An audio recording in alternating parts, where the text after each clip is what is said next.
Hi, Cutie Bug. I want to share some insights on boundaries and boundarylessness and why it is that you will always, with some people, why it is that you will always have to maintain your boundary and continually enforce your boundary and teach them how, not teaching in a proactive way, but just this is my boundary and holding it. And why it is that with some people we don't have to do that and some people we do. It's taken me many, many years to fully understand this concept, and I'm sure there's much, much more I could learn about it, and that I will, like it or not. Life's an excellent teacher. Teaches us everything we need to know, whether we want to learn it or not. And what I've learned, mostly the hard way, I'm just going to admit, almost everything I learn, I do it the hard way. I admire and respect people wiser than me that just learn it through book learning or education or absorbing it in others. Like, for me, it's been very experiential. And I've learned a lot about boundaries just through cultivating and maintaining my own boundaries. So something that used to be very perplexing for me is, why do some people always seem to push my boundaries and try and push my buttons and try to see how far they can, what they can get away with and how far they can go.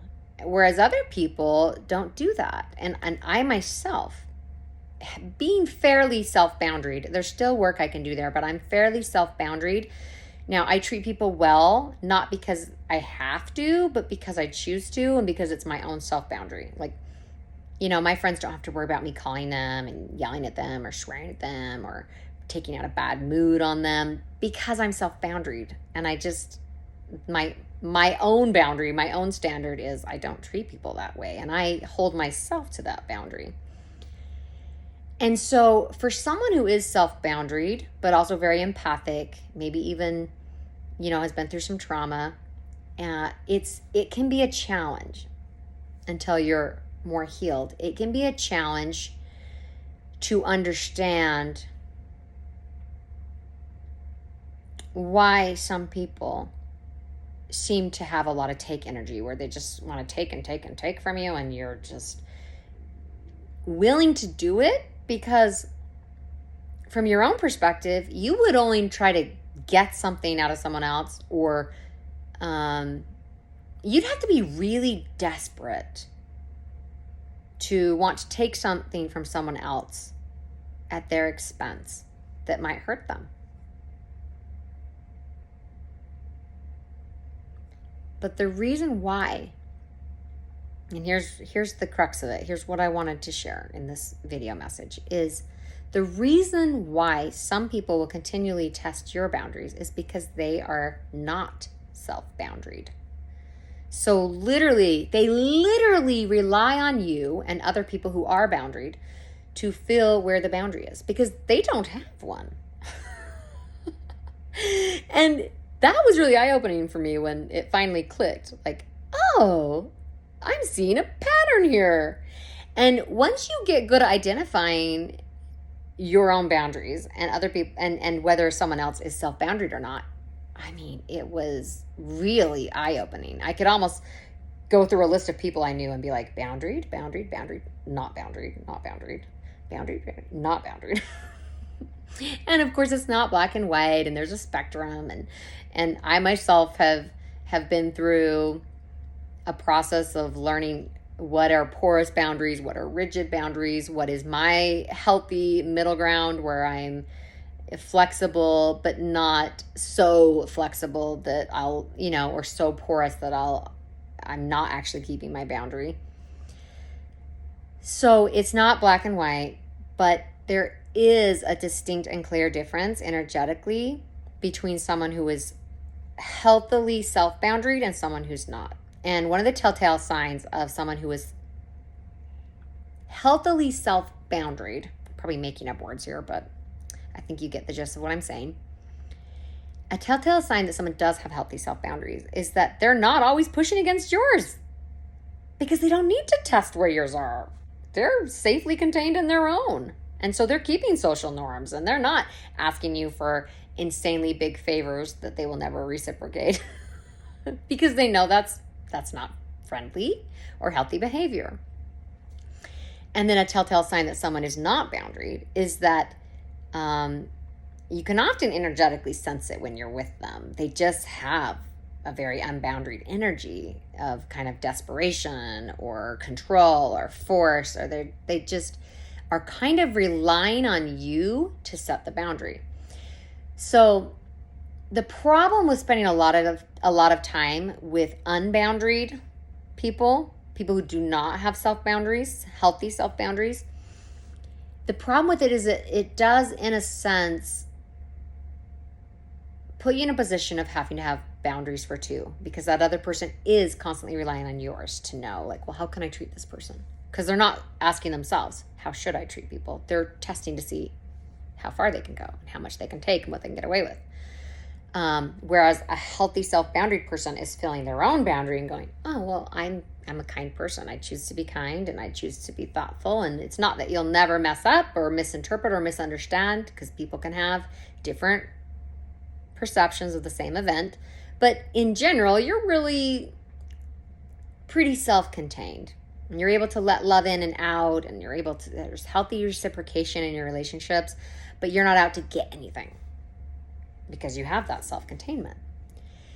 And it's hard to spend a lot of time with people who do not have healthy self-boundaries, because you are having to have boundaries for two, and it can be exhausting. And when you're around someone who's continually requiring you to affirm your boundaries and restate your boundaries, it's exhausting. And even if we haven't had the terminology or the vocabulary for it, most of us instinctually draw away from those people without even having to intellectually understand why. But having this conceptual framework can be really healthy and really helpful, I've found, for myself personally, because it helps me understand that this isn't personal. This person isn't trying to hurt me or attack me. They literally have no choice but to rely on my boundary because they don't possess one. They do not have one. And often people lack a healthy self-boundary because of childhood abuse or trauma. So I can have compassion for them and realize this is really sad, and I can have compassion for that, but I also don't have to self-sacrifice in terms of, oh, well, then I need to have porous boundaries or have no boundaries as well, because now you just have two out of control people. You're not helping them at that point. You're enabling at best. So what I have found works for me is that when I realize someone is not healthily self-boundaried and they are continually trying to cross or push up against my boundaries because they lack them, I now have a choice of how much engagement I feel is healthy to have with this person, how much I'm willing to have with this person. I would not have a best friend, for example, who's boundaryless, because it would just be too exhausting. I don't have the capacity, nor do I have the desire to be a boundary for two. So that would not be a romantic partner. That would not be a best friend. But I could probably manage a limited acquaintance with someone who lacked healthy boundaries, have lunch a couple times a year, as long as the breaches were not severe. I could handle having an extended family or an in-law and limited time with these people, just understanding that, yes, in this situation, I will have to have a boundary for two. I'll have to accept that they will continually push up against my boundary, not because they hate me or they want to hurt me, but because they don't have their own. So they're just finding the boundary where it lies, which is with me. So sometimes we're in situations where we're forced to interact with boundaryless people. Maybe it's an employer, which I would say find a new job, honestly, if it's a chronic issue. But I know not everyone feels that they have that luxury in the moment. But sometimes it's coworkers, sometimes it's close relatives, and it's people or maybe it's a co-parent who or a partner of some sort that you're not willing or ready to leave for whatever reason, which is none of my business. In those situations, just give yourself grace and understand that, hey, if for whatever reason, for this time period, I'm having to interact with a boundaryless person, give yourself grace that that is exhausting and that is difficult, and give yourself extra self-care, extra self-love. Don't recriminate. Don't make their issue your issue. But do understand that because that person lacks a boundary, you will have to be comfortable, respectfully, but firmly maintaining your boundary and making sure they know clearly, in word, action, and deed, what you will and will not tolerate. Now, is it more pleasant to be around healthily self-boundaried people? Yes, it's much more pleasant. And the reality is that there are many people on planet Earth that are not healthily self-boundaried, sometimes through no fault of their own, sometimes through severely traumatic childhoods that they didn't ask for. And you can still be kind and respectful to these people, but you do need to be aware of the challenges and limitations of spending a lot of time with boundaryless people. It is exhausting.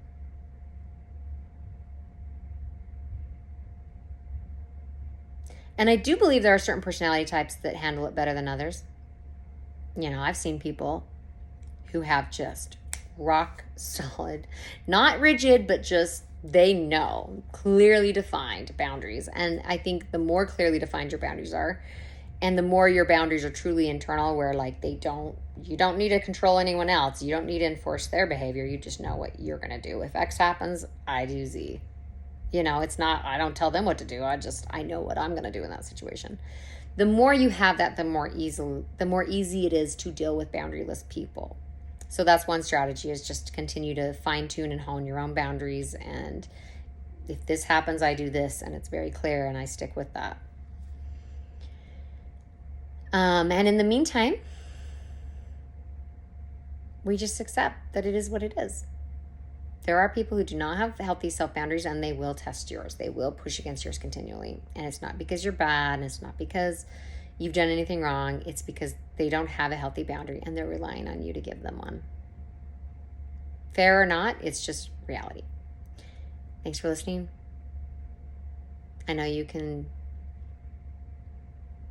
create the life that you deserve.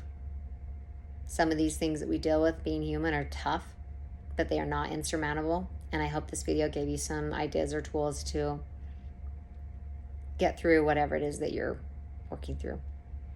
Love you.